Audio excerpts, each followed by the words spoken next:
Voilà.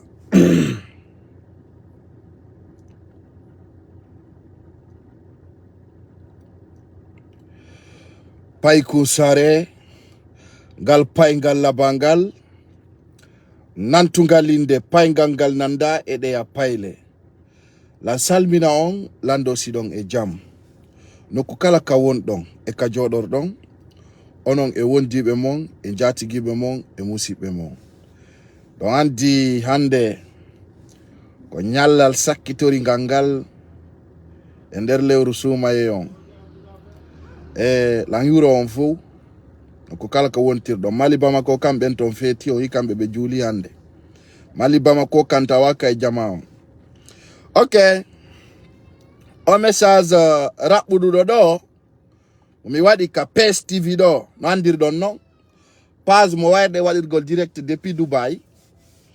Donc dans ce sens c'est un petit message qu'ils envoient à cet connard qui s'appelle Ousmane Gawal, un connard, voilà bien sûr, qui veut se glorifier, qui veut donner des innocents de l'argent pour nous attaquer. Il n'y a pas de problème. Alors, Moussipe, comme Ming Hali, Filito, Mini Gere Amen Omene Ousmane Gawal, ya pour le foot à faute yewa. Je vous dis, hein, très tiagangolo wadingal, très tujo urali Ousmane Gawal. Ayno minani, huda be go be yalta be defanda mo. Awa jode hedo do no wodi piji di onganda. No wodi piji tawdi onon tigi sidi yalti. O ngalda e ndu maculdu wiete ndu Ousmane Gawal. Kona o wido way defandude. Défendez. J'ai entendu plusieurs dire que si vous êtes homme, revenez au pays. Wabe ko zatti kambe kadi be yaltuno goy. O mi andi tinta ben don tun. Alpha Condé fewndo o laami kombaji makko buyi tawno o ala e nder la Guinée kono kami ndaari mi tawi ɗon objectif mon on fo et vision mon on fo ko heɓugol ala problème. Hey, awa jama, c'est moi qui le dis aujourd'hui ce soir hein, dans mon direct. Ousmane Gawal trajeji makko ɗi fap et puis je mi alani non taw dans une vidéo là où il a détourné 40 000 dollars et 40 000 euros en France au sein de l'IFDZ que personne n'a parlé. Andi jama comme il fait kon hala na fulbe gogonga tung be mono menen non mi andi tinna taw do ay goto na do ono wolobe do be fo Ousmane Gawal na bemmo na bapamo na fosimo kono yiru do moni kono fo yirimo ko maccu do udado. Donc dans ce sens Ousmane Gawal ko bemma wala Ousmane Gawal ko bapama wala Ousmane Gawal ko nene gotoma, ça ne nous concerne pas. Ce qui nous concerne nous, c'est notre bien, notre objectif, notre vision. Il a trahi une conviction de tout un Guinéen. Donc il veut se cramper encore soit disant Ousmane Gawal Adjouma Boni. Hakunde yalla je te dis. Adjouma Boni officiellement. Kono non awawatandu de ande wallahi billahi tallahi. Mi wondiri nde nyalande dernier souma edo. Tu vas le regretter.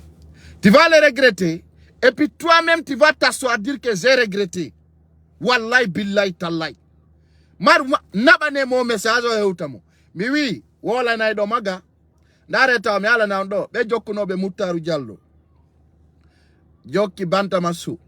Jokkiri non. Je sais bien que plusieurs personnes, plusieurs jeunes, Ousmane Gawal est timbo de Johnny, c'est clair. Moi, quand je parle, j'ai des preuves. Hein? J'ai des preuves. Quand on met sondari, je à la groupe, mais la joki adjoint. Parce que je jogana kay got sakon si wono jango. Ay na pay kusari no jogani ma got wala wada no got pay kusari. Non, je m'en fous. Je n'accepte pas cela. Donc, Ousmane Gawal wata manipule gol. And non, je vais vous dire d'abord, qu'on y était qu'on guérit faut que dans la Guinée, on a guéri l'axni. Vous avez bien comprendre d'abord, cet combat qui s'envoie en Guinée, ça n'appartient pas au lax. Na guéri l'axni. Donc, on a des dollars qui type taja liba. Fi pour le foot à la wad de guéri, hadi chudi pour le no libede. Bien entendu. Fi hande, chudi pour le exemple. Fi pour le foot à qui manifestagol. acci waɗugol combat. Est-ce que hande pour le foot no daɗi e nder leydi la Guinée ndi? Mais c'est ça que vous devez combattre. Vous devez connaître cela. Ko si tawnanu pour le manifestaki tawta ara ida daɗi kono hande iɓe sifi cuuɗi Dalaba, iɓe sifi cuuɗi Peter Labe, etc. Donc dans ce sens on be barorgol de saint soi-disant. L'axe ne va pas sortir parce que je vois vos commentaires. Et jamais goɗɗo wiyali yo l'axe yaltugo. Personne n'a dit un zen de l'axe va sortir ni mourir. Mais si goɗɗo waɗi conviction mum taya wonana, vous allez voir wonana ko yaltinta on non kon non onon lagine hino arde. Ko yaltinta on kon ça va venir. Attendez un peu seulement. Na goto noddata goɗɗo wiya yaltu kawre lawol ko antiki décidata yalta. C'est ça que je vous dis, hein. Vous avez une affaire avec un bandit. Vous avez une affaire avec un délinquant. Vous avez une affaire avec un Mamadi Doumbouya, hein. Hey.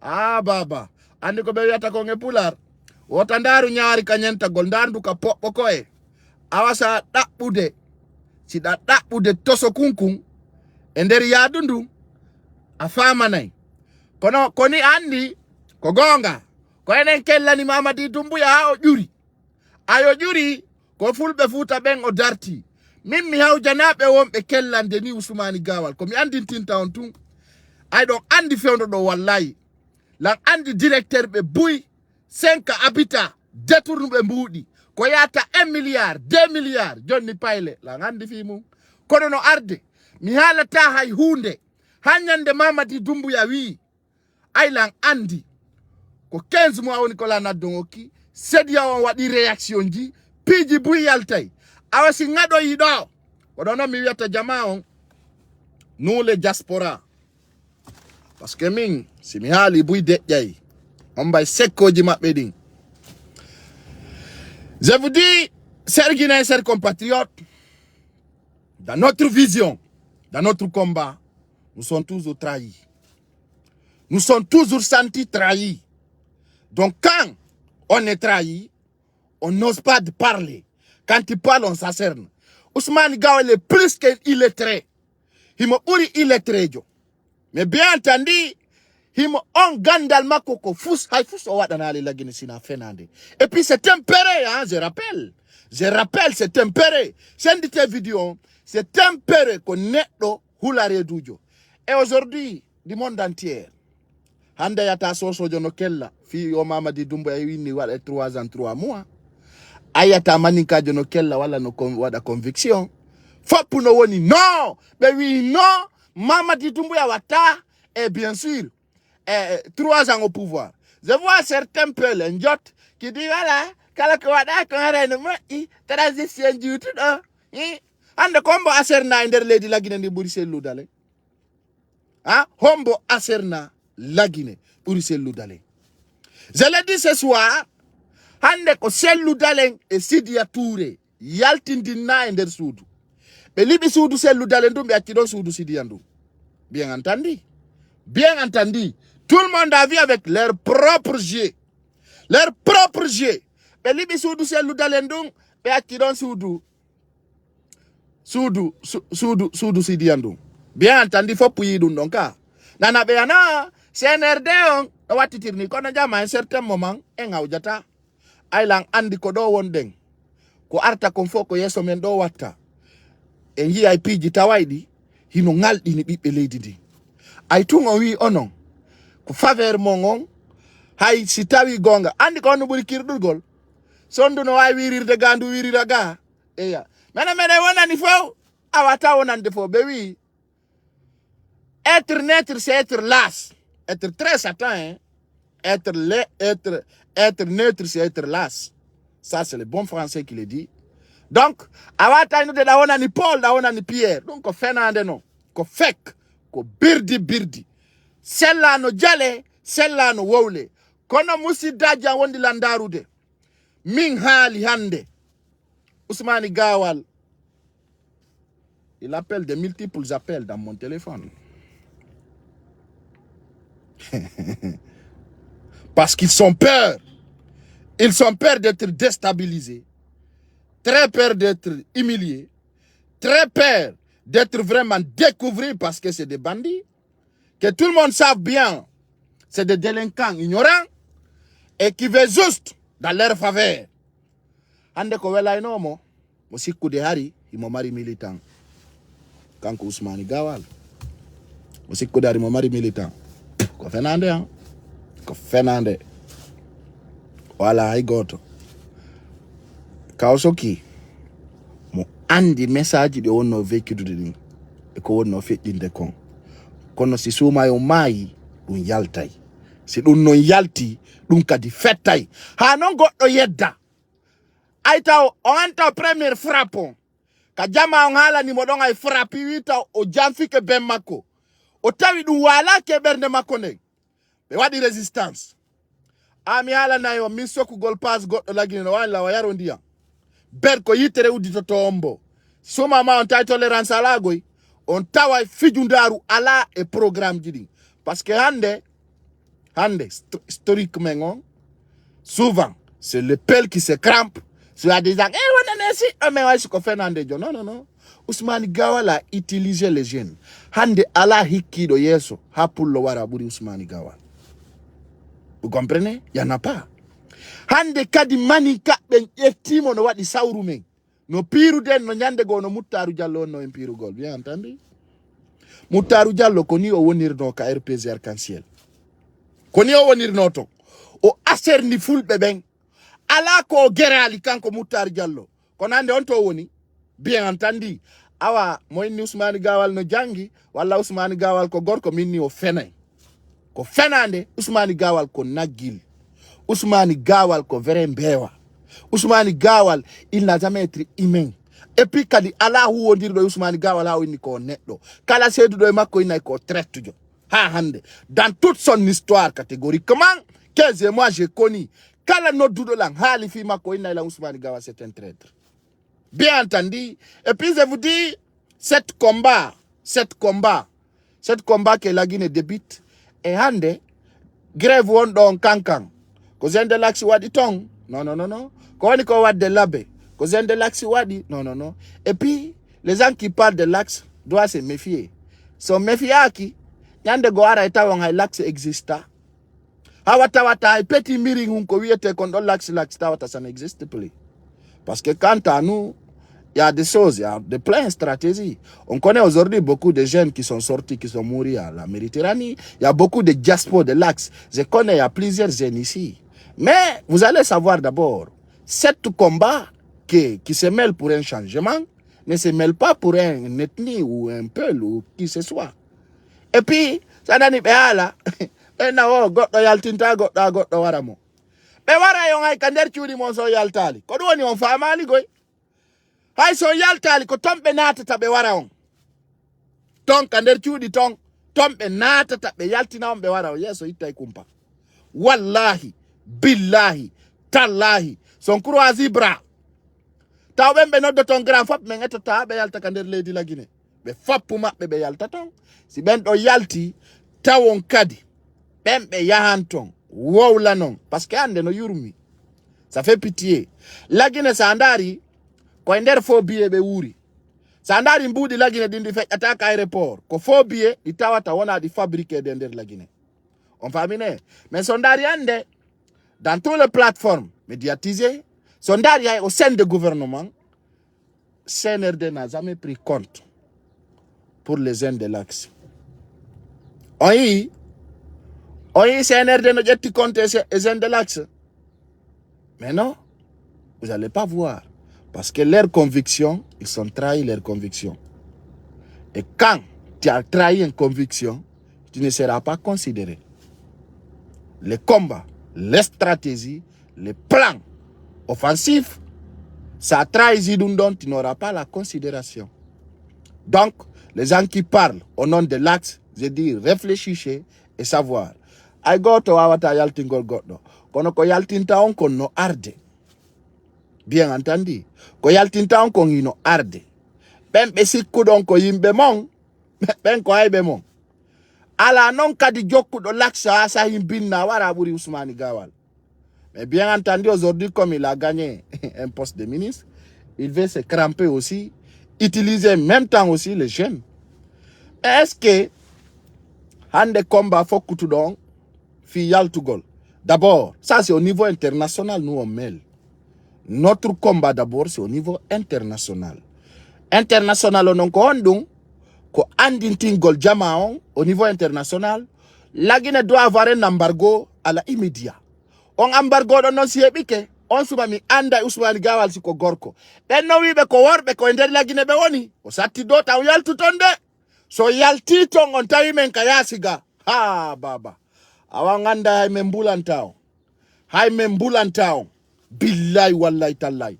Parce que do ababa ya tawa no sofi. Donc à partir de maintenant, on va faire de live ici. On va faire de double stratégie. Enen wata enyen no goto. Stratégie mengon wana be commentaire be. Enen combat même wonde ngo melude ko contre Mamadi Doumbouya et gouvernement Macron. Mais je rappelle aujourd'hui, ils vont tout faire pour déstabiliser ce combat. C'est leur habitude, c'est leur stratégie, c'est leur méthode. Johnny non, mimi olla yondo Mamadi Doumbouya hay sana muko jogiti kon. Ce soir, restez connectés ici, hay sana mujidi. Musibe, Mamadi Doumbouya yonira en wa yuti do labiron ki maide. C'est-à-dire aujourd'hui, mon seul regret, okutawi comme Mikel Lani o hudado. C'est mindaru no budi. Mindari minisiro e fenande we. Hara no hande lawani o wa wobbe go. Odo wadi mi yida goddo to nyaay goto. Odo wadi hanki. Moi, mon habitude, sinami jalna abonné be amben yaltina preuve di e video di holludi. Sa yanki mi amini yo jama on ta aserno e to là-bas. Pourquoi les Guinéens, quand tu as un peu l'avance, ils te contredisent et au référendum. Il y a des choses. Je comprends ce qu'il veut mêler. Mais en tant que siga Ousmane Gawalen et quelle na bisuga Ousmane Gawalen no la Guinée, mingalama la Guinée sans ata sans état. On dit jama handira nengonga. Ousmane Gawal connaît le Fernandez. Ça il faut qu'on le dise.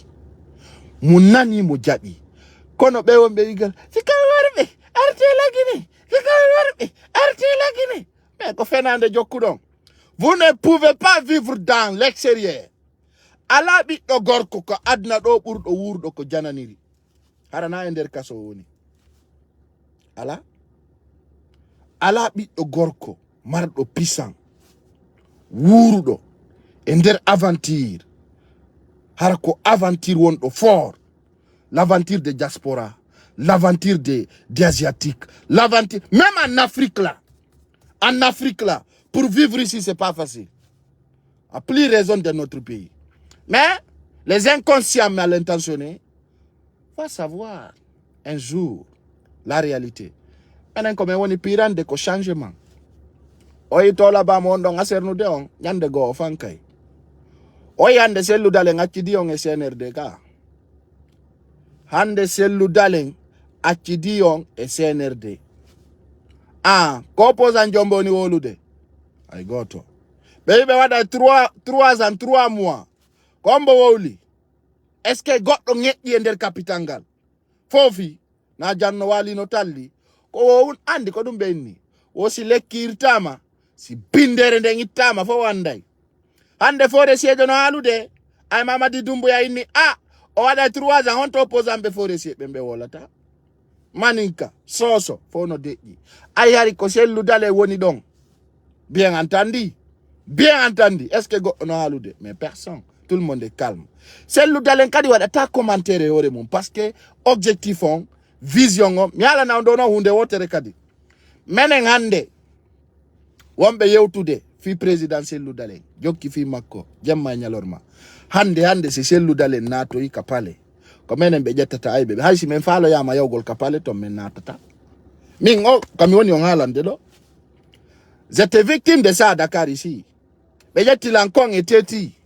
Mais dans ces vidéos je remercie beaucoup notre maman nationale Hadjali Matou Daleng et même dans la considération que le président Ludalen m'a donné. Donc, ça me fait plaisir au cœur. Je vous rappelle seulement, la Guinée, un jour viendra, vous allez savoir. Ndare ande, no yurmi. Ay jogoto no be saku Ousmane Gawal waral mo demo wada na fiki yagal. Ko benta o ni nataka biro makko. Ko benta o yo nataka biro makko nderton. Mais le temps et le meilleur jugera la vérité, chers compatriotes. Soyez dignes. Mêlez un combat noble. Ne trahissez jamais votre conviction. Donc la Guinée arrive dans un départ très fort. Ko tawata galerong et tamperendeng tampina jamaong. Aro ya ido hara. Hara si grève no wadde, l'axe n'est pas concerné. Tout le monde sait que l'axe a souffert, l'axe a vraiment tapé. Voilà. Et les stratégies, l'axe a vraiment souffert. Mais dans notre coin aujourd'hui, ça va taper encore. Ça va taper. Et s'il vous plaît, dégage dans ma voiture. Y'a quoi? Donne-moi de 500. 500? Oui. Merci. Qu'est-ce que tu fais avec 500? Je... Hein? Manger? Oui. Ah, tiens. C'est pas ton père. No arde jama au combat faut kutu dodo. No wawa. Les 5. Jama on ronka yal today. Si konko to là-bas, on ko déstabiliser ko fenande nani. Mana to là-bas de. To là-bas no ley de Porto. On a wadi ton dubi sa po artale la Guinée ko la Guinée ko na wombe la Guinée mapi. On a to là-bas, je vous rappelle cela. Aujourd'hui moi, j'ai ma voiture. J'ai ma vie. J'ai mon stratégie. Je suis bien. Au pays où la Guinée c'est un problème. Parce qu'on n'a pas de même vision. Vous voyez? Donc, quant à moi, je veux que tout un jeune de mon âge va vivre en l'aise. Vivre dans ta dignité. Vivre dans ta compétence. Ainsi que des gens ont vivre comme ça pour vous dire, voilà, c'est comme ça ou c'est comme ça. Mais, à un moment, andom, Haino di full bébé fala kayo cellulamo. And le président Celludaleng a décidé de fermer sa bouche, rester silence dans son coin. Il parle pas. Il parle rien du tout. Il est calme. Et je vous rappelle, Mamadi Doumbouya va pas faire même pas 6 mois là-bas. On va l'y dégazer. Mamadi Doumbouya son inni na men worbe. Menen meden tawa iko déstabiliser Alpha Condé. Moi, je fais partie de la déstabilisation d'Alpha Condé. Konyada konvoa de goto ya na d'Alpha Condé ga. Même Zasserne jusqu'à Alpha Condé a compris why mon poids est lourd. Awa kala jokudo Mamadi Doumbouya e kanyu Ousmane Gawal ande déclenché. Wondo bi bemmo woyo yaltu ina no soutenu Ousmane Gawal. Jango ko fet, fatti jango mardi on tigi yay. Silang acca na on tigi. Mi nalde Hida wa wolde goddum do rien absolument. Tu parles et tu te fermes. Mais l'objectif va être visé. Donc, chers Guinéens, chers compatriotes, je vous rappelle, matin comme soir, Ousmane Gawal c'est un traître. O ala hay goto defandomo. Nyande non ko wowli ko yalti, nde nyande kadi Guinéen ngalday. Wallahi billahi tallahi Celludaleng est victime.